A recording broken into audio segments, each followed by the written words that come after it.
Hello my friends. तो आज मैं आपके साथ शेयर करने वाली हूँ कुछ ऐसे टिप्स जो कि आपको हेल्प करेंगे आपके रिटायरमेंट लाइफ में। लोग ऐसा समझते हैं कि अरे रिटायरमेंट जब होएगा तब हम प्लान करेंगे, अभी कुछ क्या करने की ज़रूरत है, अभी तो सब अच्छा ही चल रहा है, सब बढ़िया है। पर मैं आपको बताऊँ, तैयारी का टाइम तभी अच्छा सही माना जाता है जब आपकी सब चीज़ें अच्छी चल रही हो, क्योंकि उसी टाइम आप किसी मतलब ऐसे डाउन टाइम की तैयारी कर सकते हो। डाउन जब टाइम जाता है तब उसमें तैयारी नहीं होती, तब उसमें रिलैक्स करना होता है, क्योंकि उस टाइम पे जो आपका बॉडी माइंड है वो एक अलग तरीके से काम करता है। पर जब आपका सब कुछ बढ़िया चल रहा है तब आप इन्वेस्ट करें अपने उस चीज़ के लिए, अपने आप को ट्रेन करने के लिए, डाउन टाइम के लिए।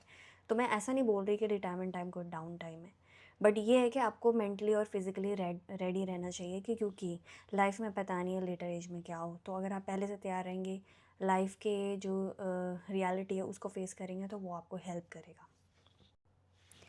और एक चीज़ ये भी कि लोग फाइनेंस और मनी को लेकर भी काफ़ी अपने दिमाग में एक मतलब सर्टेन टाइप ऑफ थॉट्स बना के रखते हैं कि अरे हमारे खर्चे पूरे हो रहे हैं तो इतना ही सही है, या इतना ही ठीक है, और क्या, या और ज़्यादा करने की क्या ज़रूरत है। पर जैसे कि हम अपनी सेहत का ध्यान रखते हैं, हम अपनी एक्सरसाइज करते हैं, अपने मसल्स को बिल्ड करते हैं, सेम ऐसे ही आपको फाइनेंशियल मसल्स को भी बिल्ड करना चाहिए और उसके बारे में और ज़्यादा नॉलेज गेन करना चाहिए कि आज के टाइम पे क्या ऐसे टूल्स हैं जो कि आपको आगे हेल्प कर सकते हैं आपका फ्यूचर और सिक्योर करने में, जिससे कि आपको लेटर एज में आप अपने आप और इंडिपेंडेंटली सब चीज़ें कर सकें। और ये दिमाग से निकाल दें कि अरे इतने टाइम तक ही काम करना है।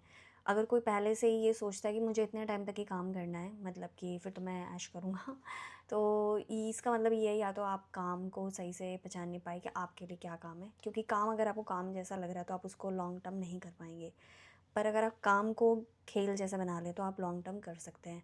और लेटर एज में यही प्रॉब्लम होती है लोगों के साथ में, क्योंकि उनको ये पता नहीं होता कि अपना टाइम कैसे बिताएं वो, क्योंकि टाइम ही टाइम होता है और वो इतना बोर फील करते हैं, ना तो उनके पास कोई बात करने के लिए होता है, और उस टाइम पे उनको कोई वो नई चीज़ सीख भी नहीं सकते इतना, मतलब मेजॉरिटी जो लोग हैं।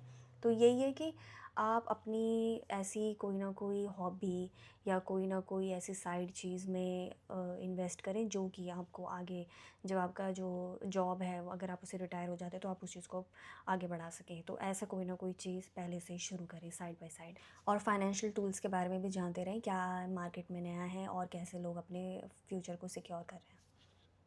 अपने रिलेशनशिप में कम्युनिकेशन को बहुत क्लियर रखें, कम्युनिकेशन के ऊपर काम करें। अपने जो भी क्लोज़ रिलेशंस हैं, जैसे आपके भाई बहन हो गए, आपकी वाइफ या हस्बैंड या आपके पेरेंट्स, उनके साथ में कम्युनिकेशन क्लियर रखें। क्लियर करने का मतलब आपके आपके अंदर जो चीज़ है, जो भी आपकी चीज़ें हैं वो क्लियर रखें। नहीं तो लेटर एज में ये होता है कि लाइफ का कुछ पता नहीं कब क्या हो जाए। और यही होता है, अगर मन में कोई रिग्रेट रह जाए या मन में कोई इच्छा दबी रह जाए तो वो आगे बहुत ही भयानक रूप लेकर आती है। भयानक कहने का मतलब ये वो आपके लिए अच्छा नहीं होता, आपकी सेहत के लिए अच्छा नहीं होता। तो यही है कि जो भी आपके मन में है उसको निकाल दें बाहर, अंदर ना रखें और लेट गो करना सीखें, अपने आप को रिलैक्स करें, छोड़ें।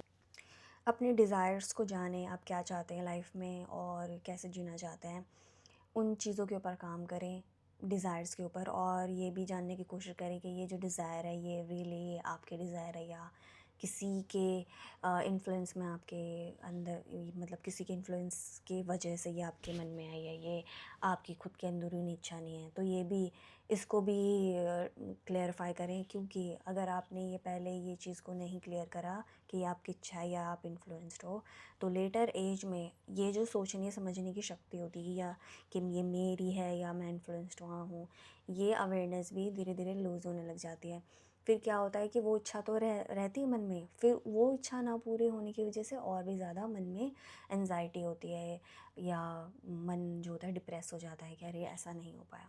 तो यही है कि इस चीज़ के ऊपर भी ध्यान रखें कि आपके मन के अंदर कुछ भी जो आ रहा है, क्या वो आपका है या फिर बाहर से आया है।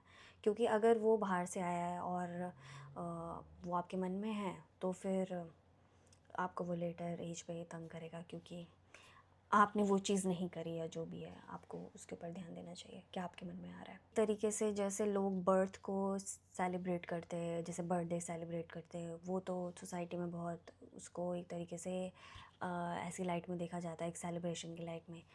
बर्थ का जो दूसरा जो छोर है वो डेथ है। तो डेथ को बहुत लोग ऐसे कवर करके रखते हैं, अरे डेथ बचना है, मुझे बचना है। तो ये बट ये रियलिटी है लाइफ की, डेथ तो है ही। अगर बर्थ है तो डेथ होनी ही है, वो दूसरा छोर है। तो यही है कि जैसे बर्थ के टाइम पे एक एनर्जी राइज होती है एंड देन फिर उसके बाद सेटल होती है, फिर नीचे जाती है डेथ की ओर।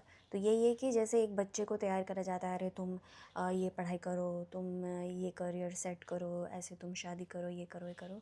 ऐसे ही जो डाउन जो जैसे जब जा रहा होता है कर्व, उसकी भी तैयारी होनी चाहिए कि आप कैसे आगे की लाइफ में और शांति से रह सकें। और सही में उस चीज़ की अवेयरनेस सोसाइटी में होती नहीं, बिकॉज डेथ बहुत ही ऐसा डार्क टॉपिक जैसा देखा जाता है सोसाइटी में। मैंने फाइनेंस की बात करी, रिलेशनशिप की बात करी, मेंटल प्लेन मेंटल स्पेस की बात करी, फिज़िकली क्या क्या चीज़ें होती हैं, कैसे कैसे अपने शरीर मन धन को वो कर सकते हो, मतलब आगे के लेटर एज के लिए तैयार कर सकते हो खुद को।